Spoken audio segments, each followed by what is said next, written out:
खूब आगे बढ़ो और अच्छी लगनता से काम करो। दुनिया की कोई सामर्थ्यता नहीं किसी की कि आपको पांव पकड़कर नीचे गिरा दे। आप उसके आश्रित होकर चलो जिसके आश्रित होकर 33 कोटि देवता चलते हैं। उसके आश्रित होकर जो जैसी भावना लाया वो वैसा ही फल पाया, नहीं खाली उसे लौटाया, वो मन ही मन हर्षाया, और कर दिया माला माल काशी वाले ने, लुटा दिया भंडार काशी वाले ने, कर दिया माला माल काशी वाले ने, लुटा दिया भंडार काशी वाले ने, कर दिया माला माल काशी वाले ने, कर दिया माला माल काशी वाले ने, लुटा दिया भंडार काशी वाले ने, कर दिया माला माल काशी वाले ने। सोने को बहुत तपाएंगे तब उसमें निखार आएगा। हम बहुत बड़े संत या साधु नहीं हैं, आप और हम बहुत बड़े तपस्वी नहीं हैं।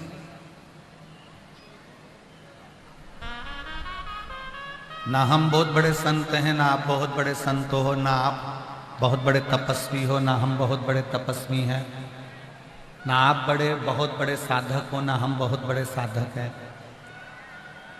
तो फिर हम परमात्मा के होंगे कैसे?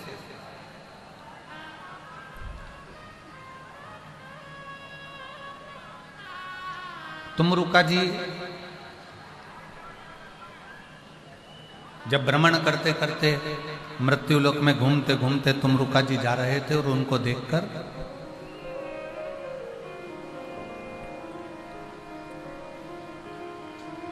स्वयं धर्मराज 2 क्षण के लिए रुके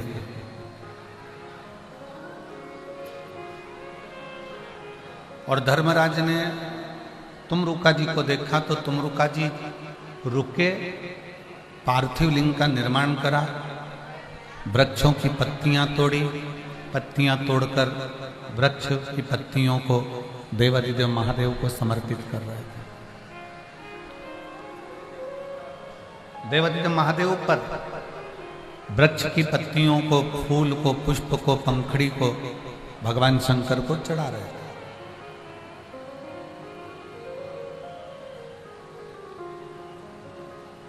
धर्मराज की दृष्टि चली गई। आज कथा का 7वां दिन है, बहुत सावधानी से सुनना। पूरी रात आपने इस कथा का इंतजार करा है और बहुत दूर दूर से आप लोग आए। धर्मराज की दृष्टि तुमरुका जी पर गई और हमने पहले भी कहा है, भगवान शिव का एक ऐसा भक्त तुमरुका जी हैं जो शंकर के गुणगान में 24 घंटे लगे रहते हैं। 24 घंटे।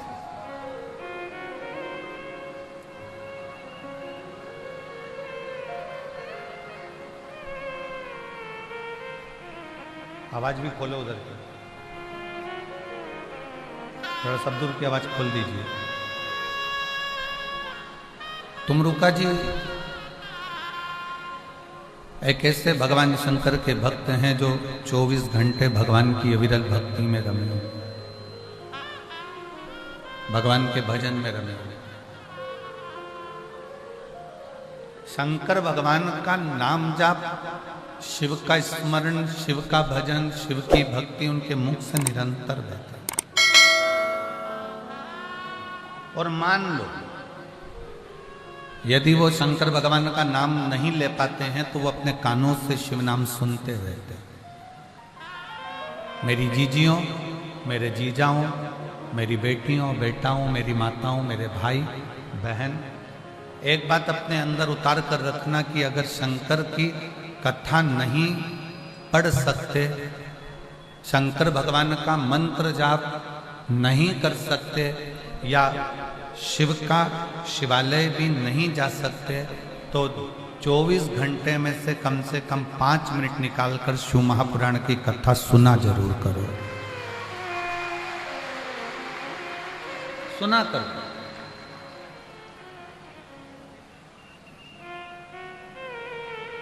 प्रथम भगति संतन कर संगा, दूसरी रति मम कथा प्रसंगा। मां अंबा ने, शबरी मां अंबा ने कथा को सुना, मातंग बाबा के मुख से सुना कि राम का स्वरूप यह है।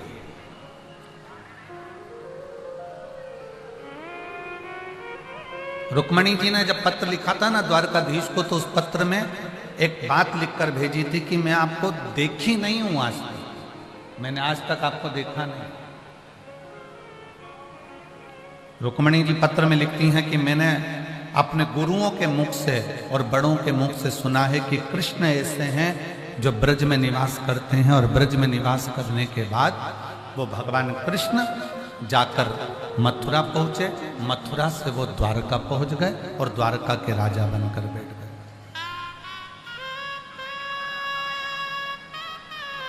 वो द्वारका के राजा बनकर बैठ गए।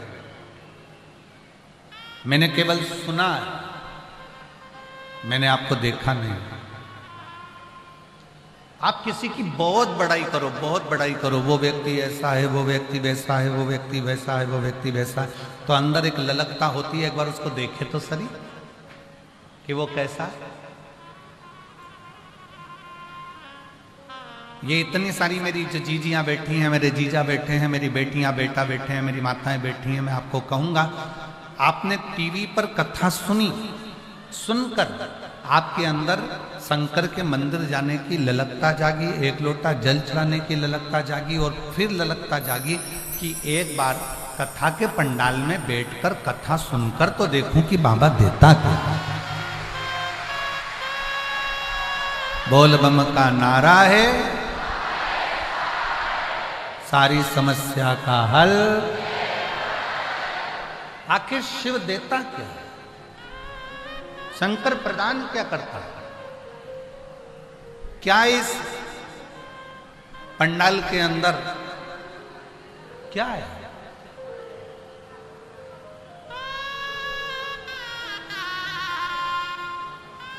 आप जितने कथा के पंडाल में बैठे हो ना, जितने लोग कथा श्रवण करने के लिए यहां बैठे हुए हो, उससे आधे कल की कथा सुनने के लिए सिरसा हरियाणा पहुंच चुके हैं।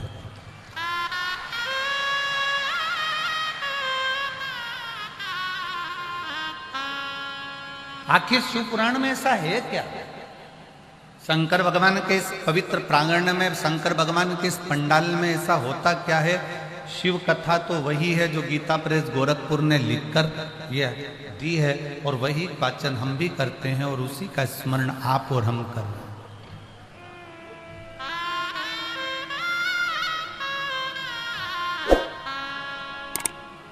पर जब सामूहिक रूप से एक साथ पंडाल में बैठकर जब श्री शिवाय नमस्तुभ्यं, श्री शिवाय नमस्तुभ्यं, श्री शिवाय नमस्तुभ्यं, श्री शिवाय नमस्तुभ्यं। जब हम श्री शिवाय नमस्तुभ्यं का जाप करते हैं, जब आप और हम पंचाक्षर मंत्र नमः शिवाय कहते हैं, जब आप और हम षडाक्षर मंत्र ओम नमः शिवाय कहते हैं, जब हम उस मंत्र का स्मरण करते हैं और इतने लोगों के मुख से जब एक साथ निकलता है, तो जैसे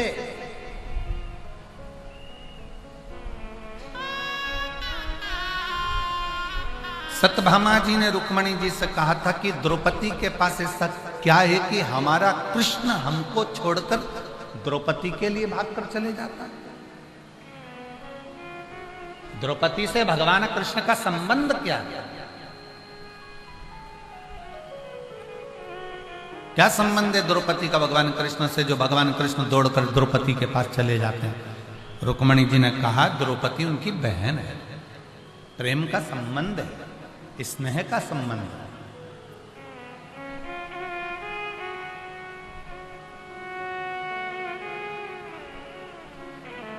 हाथ कट गया था, द्रौपदी ने अपना चीर फाड़कर उस हाथ पर लपेटा था और मेरे भगवान कृष्ण ने वो चीर लाकर मेरे हाथ में दे दिया था। रुक्मणी, ये चीर लीजिए, इस चीर का एक एक धागा निकाल कर गिनना कि इसमें धागे कितने।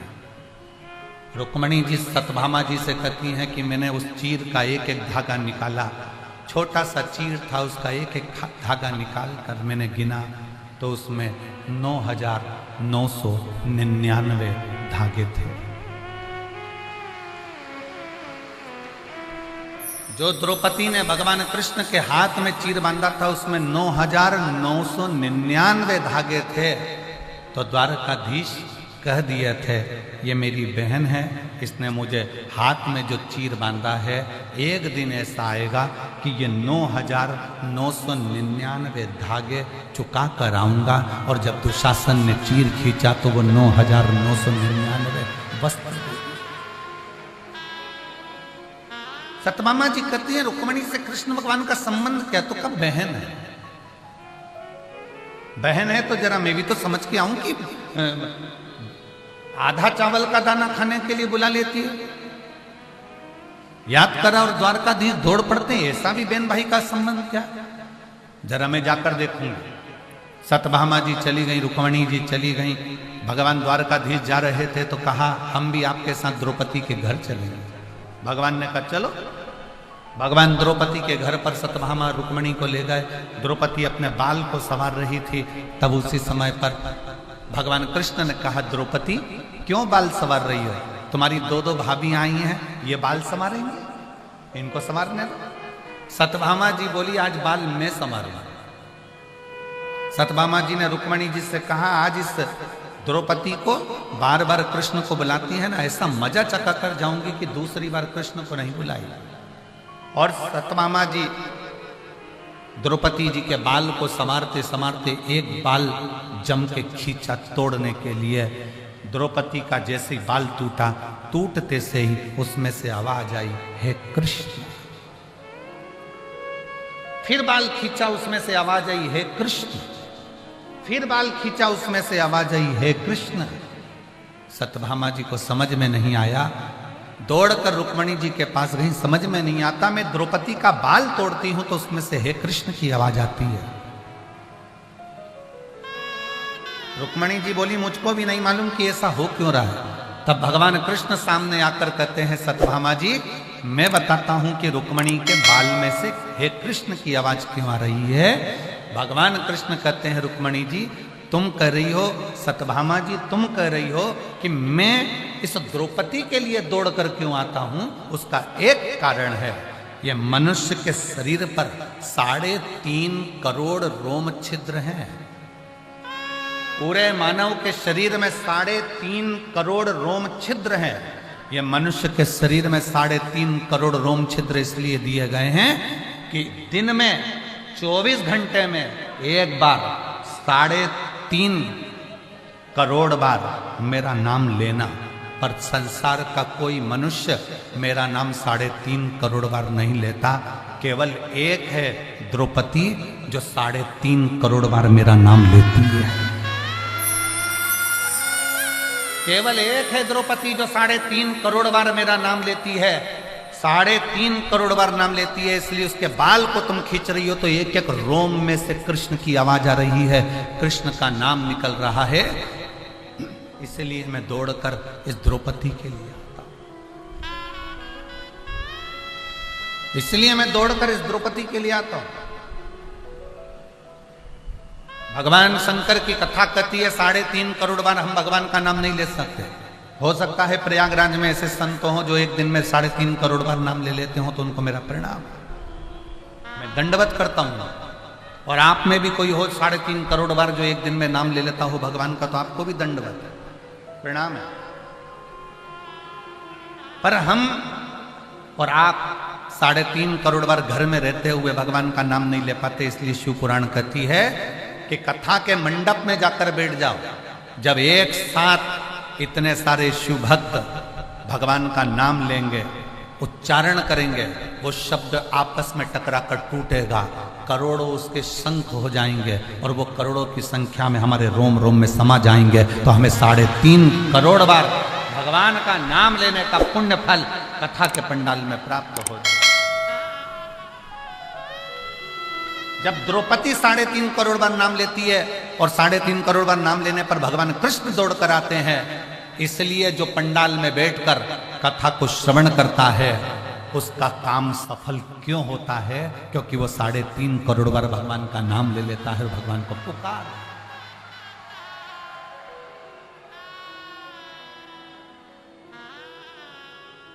शिव के आश्रित होकर रुक्मणी जी ने जो पत्र लिखा भगवान कृष्ण के कह दिया, मैं आपको नहीं देखी हूं पर मैंने सुना है।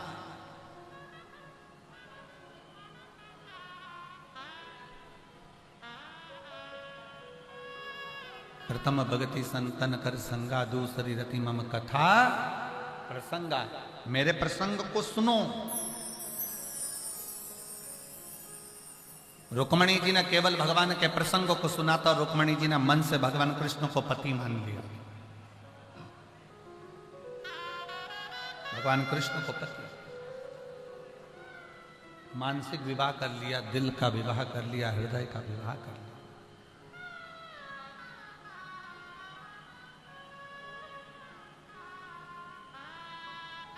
पर एक निवेदन, रुक्मणी जी ने किसी साधारण मनुष्य से दिल नहीं लगाया था। रुक्मणी जी ने वो द्वारका नाथ भगवान कृष्ण से दिल लगाया था।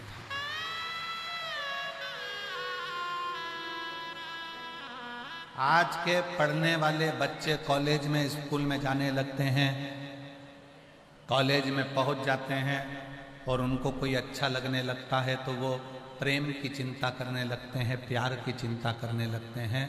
मेरा निवेदन इस व्यासपीठ के माध्यम से है, प्रेम और प्यार की चिंता ना करते हुए अपनी एजुकेशन और अपने करियर की चिंता होना चाहिए। इतनी पढ़ाई करो, इतना विद्याध्ययन करो, एग्जाम का यदि टाइम आए, कंपटीशन एग्जाम में अगर बैठ रहे हो तो अपने परिश्रम को कम मत होने दो।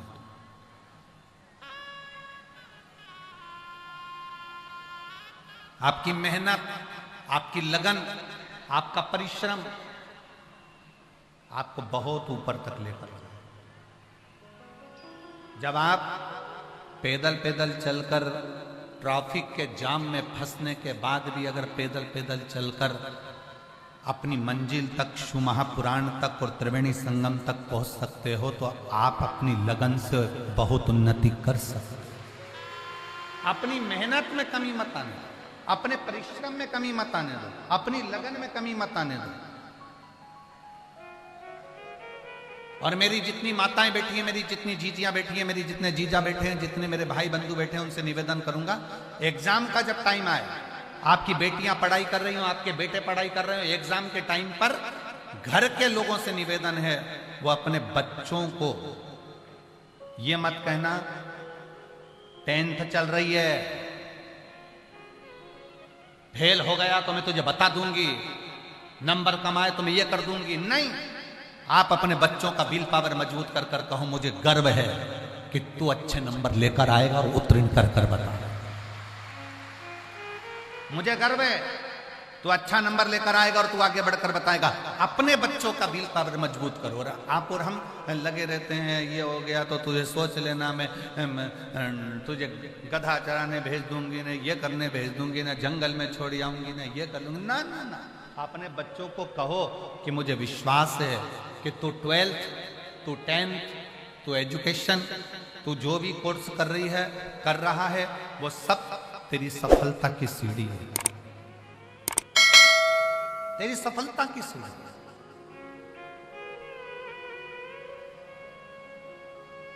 भगवान शंकर की कथा कहती है, भगवान शिव का चरित्र कहता है। जिस समय पर तारकासुर को मारने के लिए भगवान षडानंद कार्तिकेय जा रहे थे, जिस समय तारकासुर का संहार करने के लिए षडानंद कार्तिकेय पहुंच रहे थे, तारकासुर को मारने के लिए जब षडानंद कार्तिकेय जाते हैं, तब उन्होंने अपनी माता पार्वती जी को नमन किया। मां,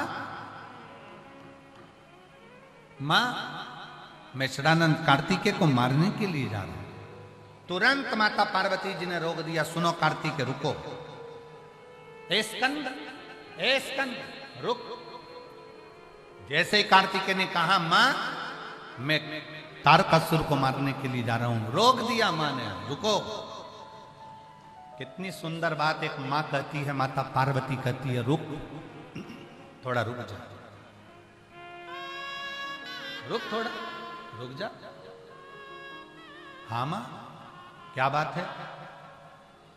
दुनिया की सारी मां इस बात के लिए बहुत गौरवान्वित हो। माता पार्वती जी ने कह दिया तारकासुर को मारने के लिए कौन जा रहा है? कार्तिक कहते हैं मां मैं तारकासुर को मारने के लिए जा रहा हूं। पार्वती जी कहती हैं अब तो तारकासुर मर नहीं सकता, क्योंकि तेरे अंदर मैं शब्द आ गया। शब्द में नहीं आना चाहिए कि तुम मार रहे हो, शब्द ये आना चाहिए कि शिव की कृपा से तारकासुर मर रहा है। जहां मेरा संबोधन आ गया, जहां मैं संबोधन आ गया, जहां मैं आ गया, वहां सब कुछ समाप्त हो, सब कुछ समाप्त। जब मंदोदरी रावण को समझाती थी तो रावण बहुत चिल्ला कर कहता था तू मुझे जानती नहीं है, मैं लंका का राजा रावण।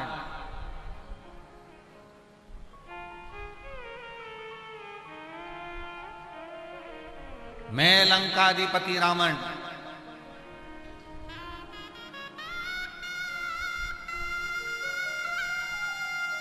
और कितना सुंदर मां कौशल्या जी ने पूछा था राम जी से, मेरे लाल तूने रावण को मार दिया?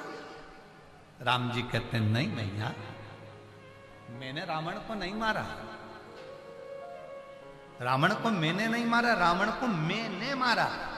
रावण जो मेरा मेरा करता था, अभिमान के शब्द कहता था, अहंकार के शब्द कहता था, वो रावण खुद अपने आप में।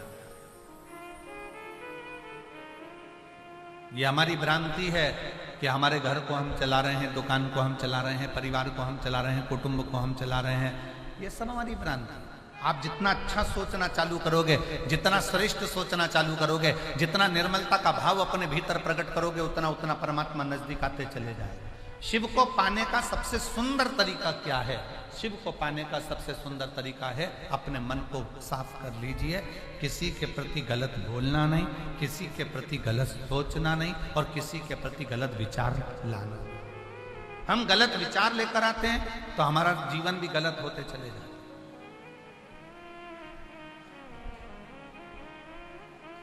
आज का व्यक्ति बीमारी से जितना दुखी नहीं है, आज का व्यक्ति बीमारी से जितना दुखी नहीं है, उतना वो बीमारी के बारे में सोच सोच के दुखी है। वो बीमारी से ज्यादा दुखी नहीं है, बीमारी के बारे में जरा सा घुटने में दर्द हुआ, एक बार डॉक्टर को दिखाया, दो बार डॉक्टर को दिखाया, तीसरे बार मन में आ गया मुझे तो लगता है मेरा घुटना बेकार हो गया, मेरा घुटना ने काम करना बंद कर दिया, मेरे घुटने को बदलना पड़ेगा, मेरे घुटने में ऐसा हो गया। वो बीमारी के बारे में सोच ही सोच रहा है, वो बीमारी के बारे में विचार ही विचार कर रहा है, वो बीमारी के बारे में सोचे चले जा रहा है, सोचे चलो।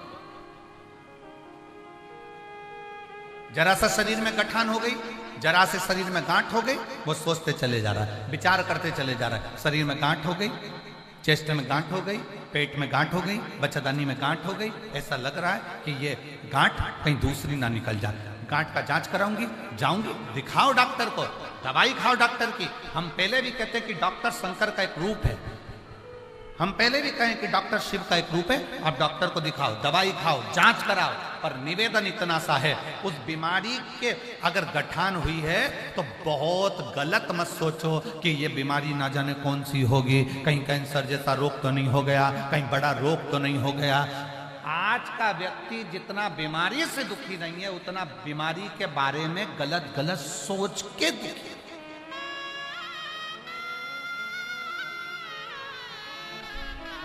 आप दिन भर बैठकर गलत गलत सोचते रहते हो, मेरी आंखों में कुछ हो गया, आंखों में कुछ हो गया, आंख खराब होती चली जाएगी, होती चली जाएगी, सिर में दर्द हो गया, माइग्रेन हो गया, ना जाने क्या हो गया, ब्रेन हेमरेज हो गया, ये हो गया, गलत सोच रहे हैं।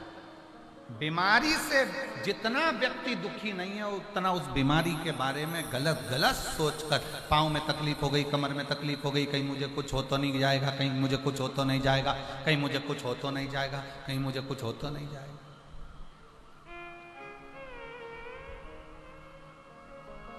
क्यों गलत सोच रहे? अच्छा सोचिए। हम पहले भी कहे कि मत बुरे कर्म कर बंदे, वरना पछताएगा, भगवान की आंखों से तू बच नहीं पाएगा, तू बच नहीं पाएगा। अरे ओ अज्ञानी मत कर नादानी, अरे ओ अज्ञानी मत कर नादानी। तेरे कर्म का फल भी तो ही पाएगा, जैसा किया तूने तेरे आगे आएगा। मत बुरे कर्म कर बंदे, वरना पछताएगा, भगवान की आंखों से तो बच नहीं पाएगा, तो बच नहीं पाएगा। अब अपना अच्छा सोच लेकर आओ, अच्छे विचार लेकर आओ, अच्छे कर्म करते चले। अगर अच्छी सोच रख रहे हो, अच्छे विचार रख रहे हो, अच्छा कर्म कर रहे हो, तो दुनिया में किसी की सामर्थ्यता नहीं है कि कोई तुम्हारा बुरा कर दे। किसी की सामर्थ्यता नहीं कि कोई तुम्हारा बुरा कर दे। चाहे फिर कोई नींबू पटक दे, चाहे फिर कोई मिर्ची पटक दे, चाहे कोई फिर तंत्र कर दे, फिर चाहे कोई मंत्र कर दे, दुनिया में किसी की सामर्थ्यता नहीं कि कोई तुम्हारा बुरा कर दे। अगर दिल साफ है तो नियत साफ है तो परमात्मा भी देता ही देता है।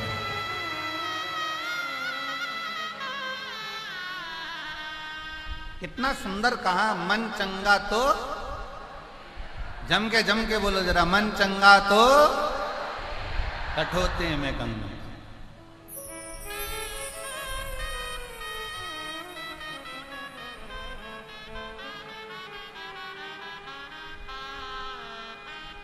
और अगर मन चंगा नहीं तो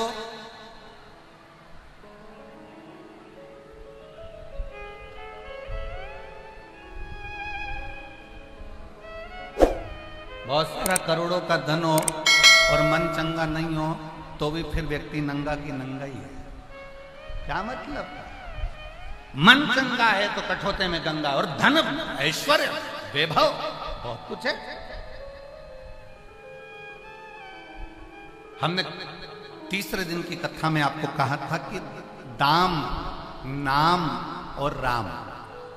दाम पकड़ोगे तो भी राम चले जाएगा, और नाम पकड़ोगे तो भी राम चले जाएगा, और यदि राम को पकड़ लिया तो दाम और नाम दोनों तुम्हारे पास आते हैं।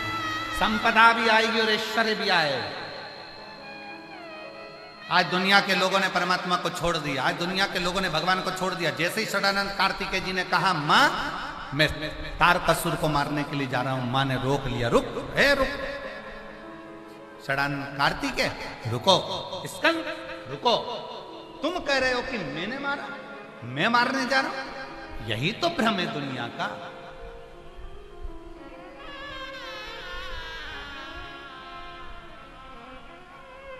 कई माताएं कह देती है, बहुत मैं जिंदा हूं तो घर चल रहा है, जिस दिन मैं मर गई तो आटे दाल का भाव मालूम पड़ जाएगा।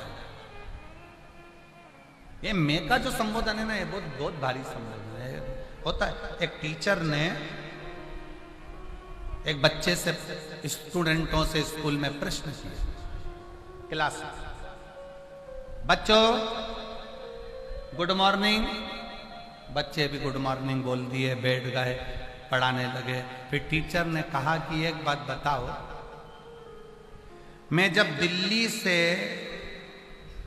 प्रयाग चला था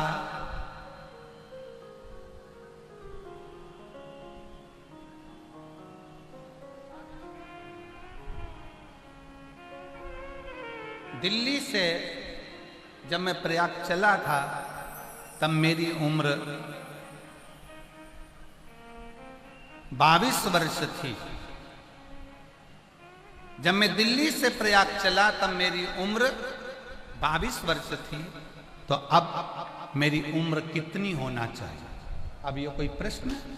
पर टीचर ने प्रश्न करा है, बच्चे बेचारे घबरा गए, अब क्या उत्तर दें, क्या बोलें। सब बच्चों से कहा बताओ मेरी उम्र कितनी है। एक बच्चा से खड़े होकर पूछा, बच्चे ने कहा गुरुजी ये कोई प्रश्न है क्या जिसकी हम बताएं कि तुम दिल्ली से प्रयाग चले थे तो तुम्हारी उम्र 22 साल की थी, या 50 साल के थे तो मेरी उम्र बताओ, या 60 साल के थे तो मेरी उम्र कितनी होगी?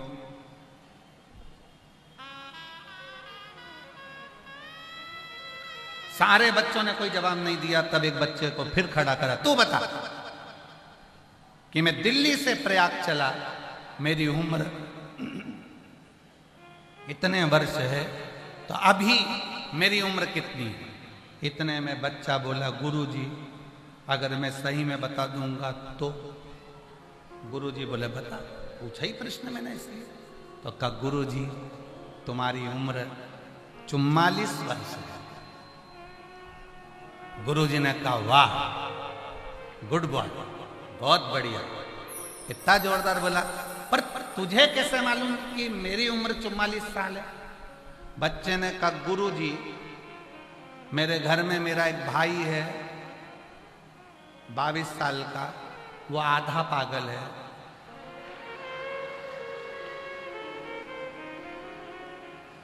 और तुम्हारी उम्र 44 साल है, तुम पूरे पागल हो। आपको ही, मेरे भाई की उम्र को मैंने दुगना कर दिया। ये कोई प्रश्न है?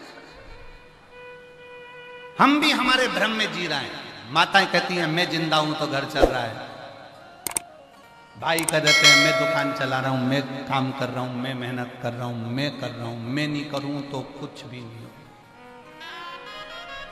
अगर मैं ना करूं तो कुछ ना हो, कुछ भी नहीं।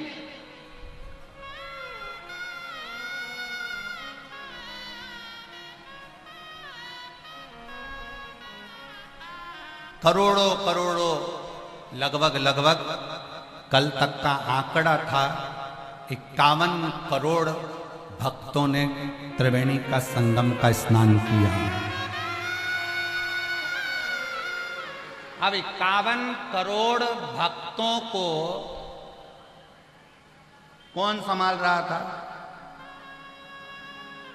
अगर संभालने वाला कोई था, माना प्रशासन ने पूरी पूरी बहुत बहुत व्यवस्थाएं करी, पर सत्यता तो ये है कि इतने करोड़ों को आना जाना, खाना, रहना, कब आ रहे थे, कब जा रहे थे? अगर प्रयाग वाले एकांत में बैठकर विचार करेंगे तो उनको लगेगा इसको बुलाने वाला, खिलाने वाला, सुलाने वाला, निलाने वाला कोई दूसरा नहीं था, स्वयं गंगा महारानी कर रही थी और अपने हाथ। सामर्थ्यता नहीं किसी की, सामर्थ्यता नहीं।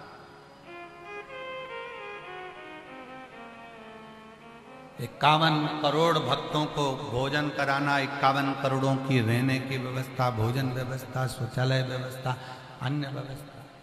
और उसके बाद भी कई लोग ऐसे हैं कि दिन भर बैठकर गलतियां छांटते रहते हैं। बताओ इतनी सारी गंदगी हो गई। अरे गंदे आदमी, तू गंदगी देख ही क्यों रहा है? तू तो अच्छा देखना।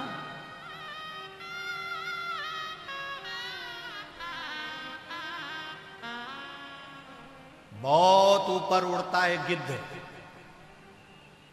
बहुत ऊपर उड़ता है गिद्ध, तो भी नीचे मांस का टुकड़ा देखता रहता है।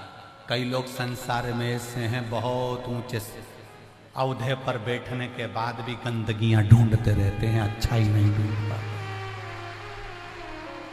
अच्छा नहीं ढूंढ पाते। श्रेष्ठ ढूंढो, अच्छा ढूंढो।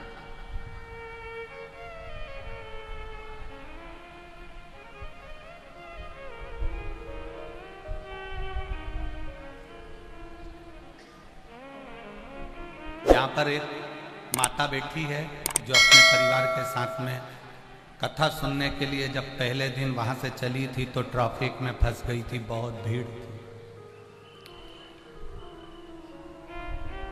हमको जहां हम रुके हैं सतुआ बाबा शिविर में, वहीं पर वो अपनी बात सुना रही थी। कहीं बैठी होगी तो वो खड़ी हो जाएगी कि गुरुजी हम ट्रैफिक में फंस गए, इतना भीड़।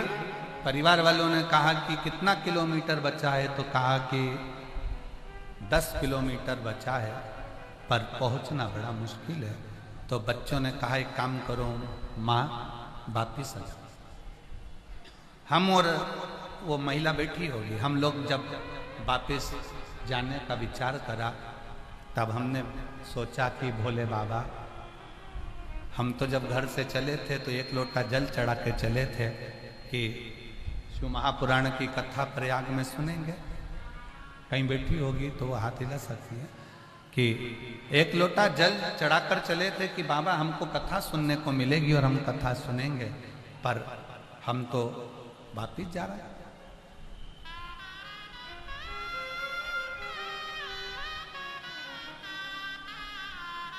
बैग लिया, वापिस जाने लगी। एक ऑटो वाला आया, ऑटो वाला आकर कहता है तुम वो प्रदीप मिश्रा कथा कर रहा है वहां जाना है तुमको? कहा सतुआ बाबा शिविर में? हाँ। तो कथा तो कल से चालू होगी। हाँ, चलो मेरे ऑटो में बैठो, मैं तुमको लेकर चलता हूं। वो महिला बोली कि वो मोटरसाइकिल वाला तो इतना बता रहा था, वो इतना बता रहा था, हमारे पास तो पैसा भी इतना नहीं है, केवल 150 रुपये पड़े हैं, अगर तुम 10 किलोमीटर दूर ले जाओ। उसने कहा पैसे के लिए थोड़ी ना काम कर रहा हूँ, तू तो बैठ मेरी ऑटो में। ना जाने कौन सी गली गली में से वो ऑटो घुमा घुमा कर लाया और सीधे कोई ऑटो उस दिन अंदर नहीं आ रहा था, इसी पंडाल के बाहर मुझे छोड़कर चले गया, 1 रुपया भी लेकर नहीं, 1 रुपया। और मैं प्रयागराज के बेटों को, प्रयागराज की बेटियों को धन्यवाद दूंगा।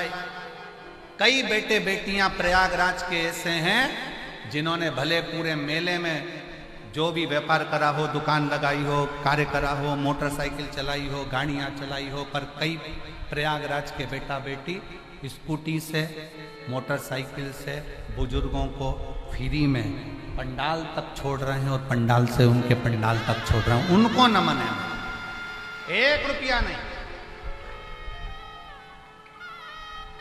ये सहजता का विषय, ये सरल। कौन आता है कौन बुलाता है, महज ब्रह्म है, करता सब विधाता है, करने वाला तो शिव है। आप और हम तो माता पार्वती जी का ये शब्द अपने पुत्र के लिए, स्कंद के लिए, स्कंद ये मत के कि मैं तारकासुर को मारूंगा, तारकासुर को तू नहीं मार सकता। तारकासुर ने शंकर भगवान की वो आराधना करी है, तारकासुर ने वो वचन मांगा है। तारकासुर ने ये नहीं मांगा कि मैं शंकर भगवान से मरूं, तारकासुर ने मांगा कि मैं शंकर के पुत्र के द्वारा मरूं, क्योंकि शंकर को इतना प्रेम करता है तारकासुर। शिव जी को अकेला बैठा देखता है ना तो दिल दुखता है। इंद्र के संग इंद्राणी है, ब्रह्मा के संग ब्रह्माणी है, नारायण के साथ में लक्ष्मी है, सारे देवताओं की धर्म पत्नियां उनके साथ है। सती मैया जब जलकर भस्म हो गई, अकेला अकेले देवाधिदेव महादेव हैं। तारकासुर की आंखों में जल भर जाता है कि मेरे महादेव अकेले रह गए। तारकासुर ने विचार कर लिया, मरूंगा तो सही, पर शंकर भगवान को जोड़े से बिठा कर जाऊंगा तब मरूंगा, ऐसे कैसे मरता। और ब्रह्मा जी ने कहा वर मांग ले तारकासुर कहता है वर दीजिए, अगर वर देना है तो ऐसा वर दीजिए कि मैं मरूं नहीं, और कुछ वर मांग ले तो वर ऐसा दीजिए कि मरूं तो शिव के पुत्र के द्वारा मरूं, क्योंकि शिव का पुत्र जब होगा, जब शादी होगी तो मेरा मन खुश हो जाएगा, फिर भले मर जाऊं।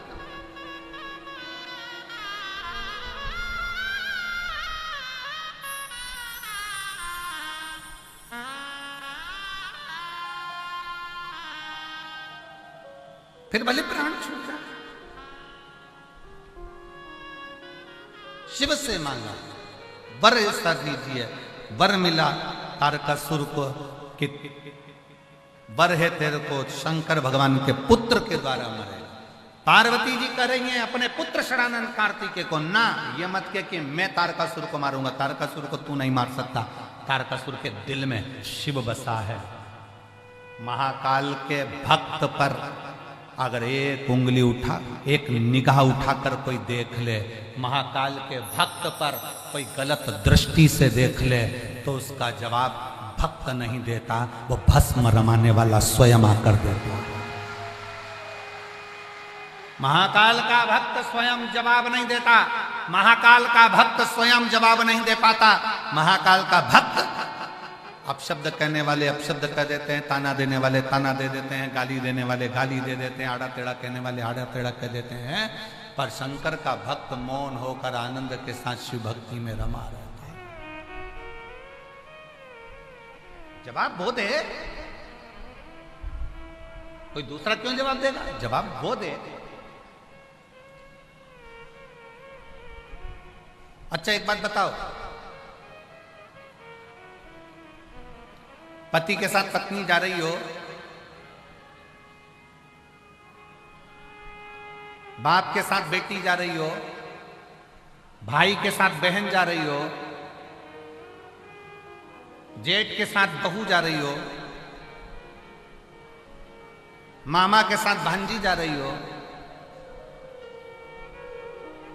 ताऊ के साथ बेटी जा रही हो, और अगर रास्ते में चलते चलते कोई अपशब्द कह दे तो बहन जवाब देगी, बेटी जवाब देगी, बहू जवाब देगी, या उसके साथ में जो होगा उसका पति, उसका बेटा, उसका पुत्र, उसका भाई, उसका ताऊ, उसका मामा, जवाब कौन देगा? बेटी नहीं।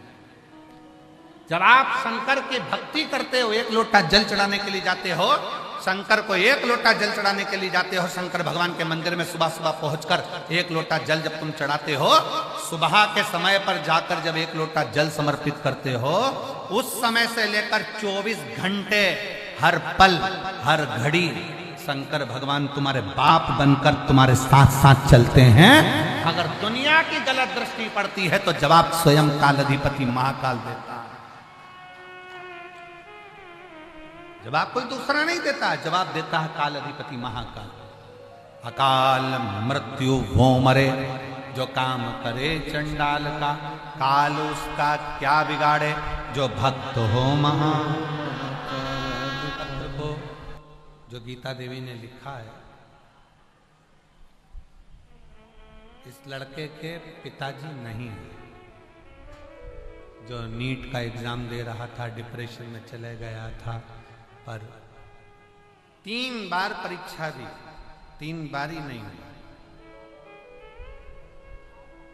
लगे रहो।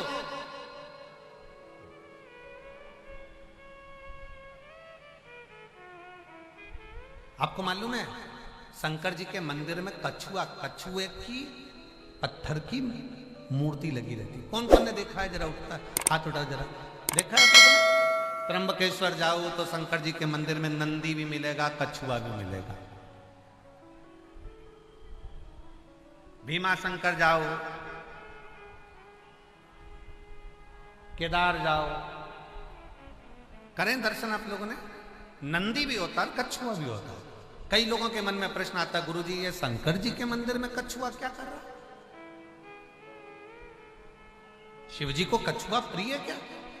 शंकर भगवान अपने मंदिर के बाहर कछुए को इसलिए रखते हैं क्योंकि कछुआ जब दुनिया के लोग परेशान करते हैं ना, तो कछुआ अपनी इंद्रियों को समेट लेता है, मौन होकर पड़ा रहता।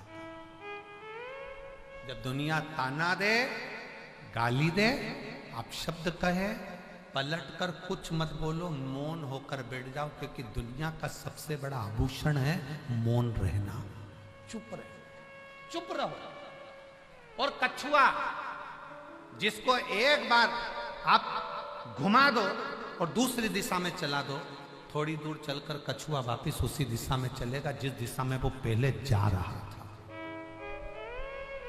जिस दिशा में वो पहले जा रहा था उसी दिशा में कछुआ चलता है। घुमा दो, रास्ता बदल दो उसका, स्थान बदल दो उसका, परंतु फिर वापस उसी दिशा में जाएगा जिस दिशा में वो चलता था।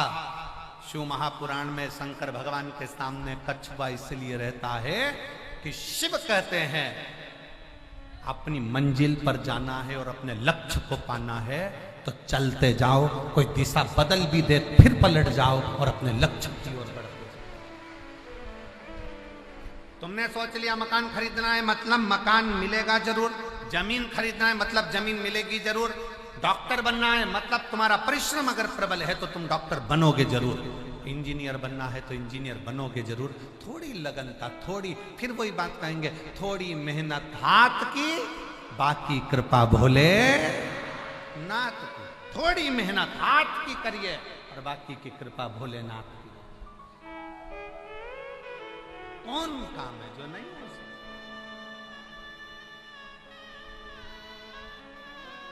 शिव कथा कर रहे हैं, भगवान शंकर का संवाद कर रहे हैं। तारकासुर, षडानंद कार्तिकेय जब तारकासुर को मारने के लिए चले तो पार्वती जी ने कह दिया अब जाओ, अब तुम्हारे अंदर मैं और मेरा नहीं है, अब चले। और तारकासुर को मारना, पर एक बात याद रखना, उसके हृदय में शिव बसता है। जिसके दिल में शंकर है ना, जिसके हृदय में शंकर है ना, उसको कष्ट मत देना। शिव महापुराण की कभी निंदा मत करो, शंकर की कभी निंदा मत करो, और शिव का कोई भक्त है ना उसकी कभी निंदा मत करो, नहीं तो विनाश निश्चित होता है, तकलीफ आती है। कोई जल चढ़ाने शंकर के मंदिर में जा रहा है और तुम उसको ताने पर ताने दे रहे हो, गाली पर गाली दे रहे हो, अपशब्द पर अपशब्द कर रहे हो, वो श्रेष्ठ नहीं है। और हमारा तो हमारी जीजियों से भी निवेदन है, देखो तुम्हारे घर के लोग अगर हाँ भरे ना तो तुम शिव पुराण में आया करो, और अगर घर के लोग मना कर देना कि शिव पुराण में मत जाओ तो मत जाओ। क्यों घर के लोग कहेंगे क्या सुनने चल दी, शंकर जी में ऐसा क्या है, तो वो शिव की निंदा ना हो, इसलिए हाथ जोड़ करके तो नहीं जा रही हूं, यही है। कोई बात, टीवी पर सुन, मोबाइल पर सुन, पर शिव निंदा नहीं। घर के लोग कहते हाँ चल, कोई बात नहीं, चली जाओ, कथा सुनो, जाओ पंडाल में बैठकर कथा का रसपान करो। अपने प्रयागराज की कथा तो आज 16 तारीख को विराम हो जाएगी, 17 तारीख कल से दोपहर में 2 बजे से 5 बजे तक सिरसा हरियाणा में प्रारंभ हो जाएगी, तारा बाबा की कुटिया में। कह दे घर के लोग, सुनो, मन कर जाए।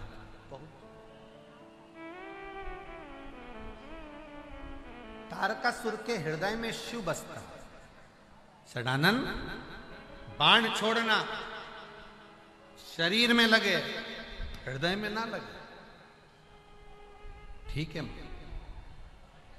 तारकासुर ने सामने जो षडानंद कार्तिकेय जी थे ना, उनको देखा तो षडानंद कार्तिकेय को देखकर तारकासुर प्रणाम करता है। क्यों? क्योंकि यह कोई साधारण नहीं है, मेरे शंकर का अंश है, स्वयं शिव का स्वरूप है, ये शिव का अंश है।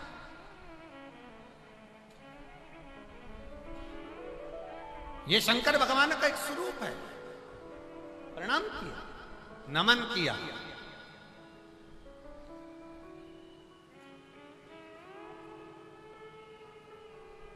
भाषा की परिभाषा करना सरल है। शिव महापुराण की कथा कहती है भाषा की परिभाषा करना सरल है, पर भावना की परिभाषा करना दुनिया में सबसे ज्यादा कठिन है। किसी के भाव को समझो, किसी के हृदय को समझो, किसी के दिल को समझना बड़ा कठिन है साहब।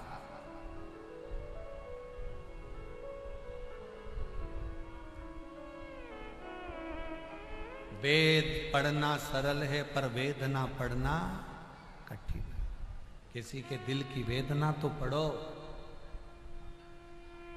कहने वालों ने कहा कि वेद पढ़ो, मना नहीं, पढ़ो, पर वेदना भी पढ़ो कि किसी के दिल में कितनी चोट है, कितना गम है उसके अंदर, कितना दुख है उसके अंदर, कितना दर्द है उसके अंदर। ये इतनी लाखों की संख्या में आप लोग जो कथा सुनने के लिए धूप में, चिलचिलाती हुई धूप में,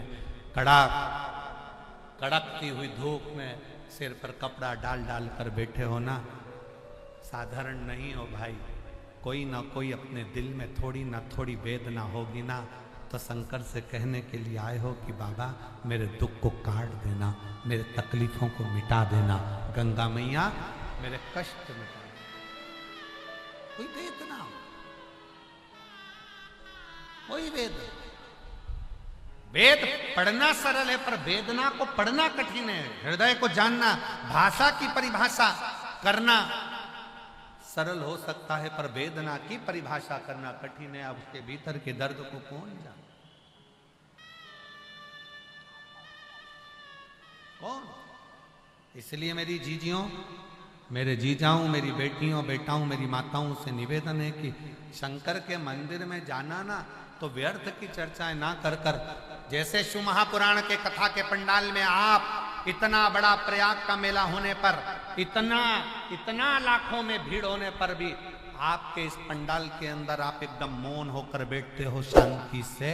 शायद दुनिया का पहला कोई पंडाल होगा इस मेले का जिसमें इतने साइलेंट से बैठकर आप कथा का रसतत्व ग्रहण करें। कई लोगों को तो आश्चर्य लगता होगा कि इतने लाखों में जनता और उसके बाद भी मुख से आवाज नहीं है, एकदम चुप, धूप पड़ रही है, बैठे हैं और कथा का रसतत्व सुन रहे हैं। ये क्या है? आश्चर्य।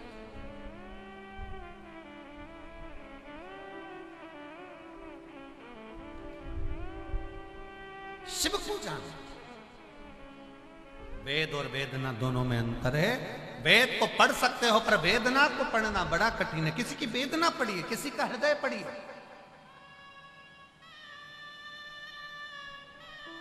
पढ़ो। और हमने एक बात पहले भी कही, आज फिर इस कथा का जो 7 दिन की कथा का 16 तारीख कथा का जो विराम दिवस चल रहा है कथा का, उसमें फिर एक बात कहेंगे। किसी को कुछ देने से पहले अपने परिवार, अपने घर, अपने मोहल्ले, अपनी सोसाइटी, अपनी कॉलोनी में देखो, अगर कोई को शिक्षा की जरूरत है ना, उसके स्कूल की फीस भरने की जरूरत हो ना, तो पहले उस बच्चे को अच्छी एजुकेशन दिलाने का प्रयास करो। अपने मोहल्ले में, अपनी कॉलोनी में, अपनी सोसाइटी में, अपने क्षेत्र में देखो, किसी को बहुत बीमारी है ना, उसके पास हॉस्पिटल में पैसा जमा करने का नहीं होना, तो प्रयास करना कि उसकी इलाज में थोड़ा सा खर्च कर दे। खर्च मत दो किसी को भी, आप अपने हाथ से वो लाइन फिर स्मरण में आ गई। कभी प्यासे को पानी पिलाया नहीं, बाद अमृत पिलाने से क्या फायदा। कभी गिरते हुए को उठाया नहीं, बाद आंसू बहाने से क्या फायदा। क्या? अपने घर में जहां रह रहे हो, अपने परिवार में जहां रह रहे हो, अपने कुटुंब में जहां रह रहे हो, वहां की रहने वालों की भी वेदना को समझो, उनको भी समझो।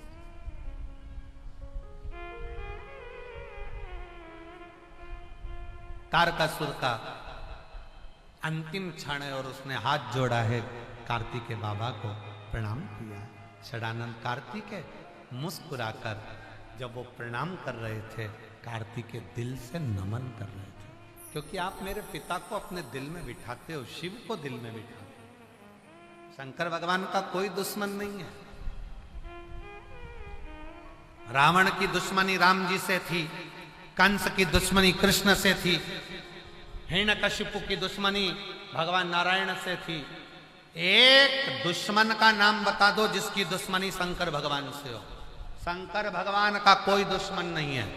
देवता भी शिव को मानते हैं, गंधर्व भी शिव को मानते हैं, अप्सरा भी शिव को मानती हैं, किन्नर भी शिव को मानते हैं, असुर सुर सब शंकर को मानते हैं। शंकर का कोई विरोधी नहीं है, कोई विरोधी नहीं। इसीलिए तो चैन की नींद सोते।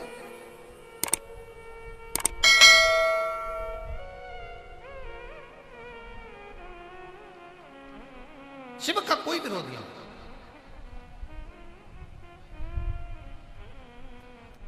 कोई विरोध है ही नहीं, क्योंकि विरोध खड़ा कहां होता है?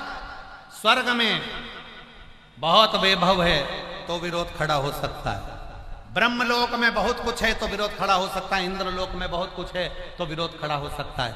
कैलाश धाम पर है क्या? क्या है कैलाश धाम पर? केवल शंकर, भस्म चढ़ी है, गंगा मस्तक चढ़ी है, चंद्र लगा हुआ है, रुद्राक्ष की माला गले में पड़ी हुई है और भगवान की भक्ति में रमे हुए हैं। दुनिया के लोग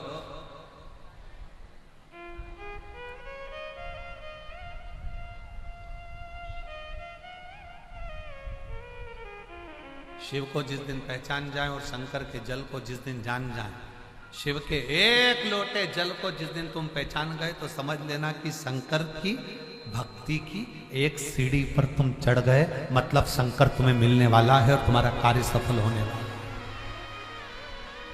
शिव की भक्ति को पहचानो कि कैसे? अगर शंकर के मंदिर में जाना चालू कर दिया, शंकर जी को एक लोटा जल चढ़ाना चालू कर दिया, शंकर के मंदिर तक पहुंचना प्रारंभ कर दिया, समझ लो शिव भक्ति तुम्हारे पास में आने लगी है। शंकर की उदारता तुम पर हो गई, शंकर की करुणा तुम पर हो गई।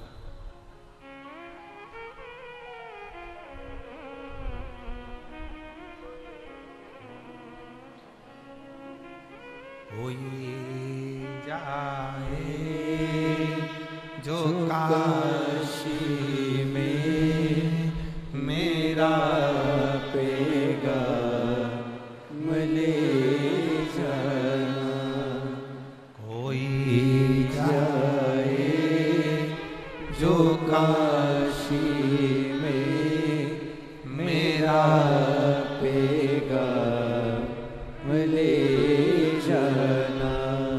ये कहना डमरू वाले से तुम्हारी याद आती है, ये कहना डमरू वाले से तुम्हारी याद आती है। मैं खुद तो आ नहीं सकता, मेरा पैगाम ले जाना। कोई जाए जो काशी में मेरा पैगाम ले जाना। शिव को याद करते रहो, शिव की भक्ति करते रहो। जिस दिन एक लोटा जल चढ़ाना आप शंकर के मंदिर में जाना चालू कर दो, जिस दिन शिव के मंदिर में रोज प्रतिदिन तुम्हारे घर का जल शंकर के मंदिर में जाने लगे, समझ लेना कि अब शंकर भगवान ने तुम्हारा हाथ पकड़ लिया है और तुमको पार करेगा और मंजिल तक पहुंचाएगा। बोल बम का नारा है।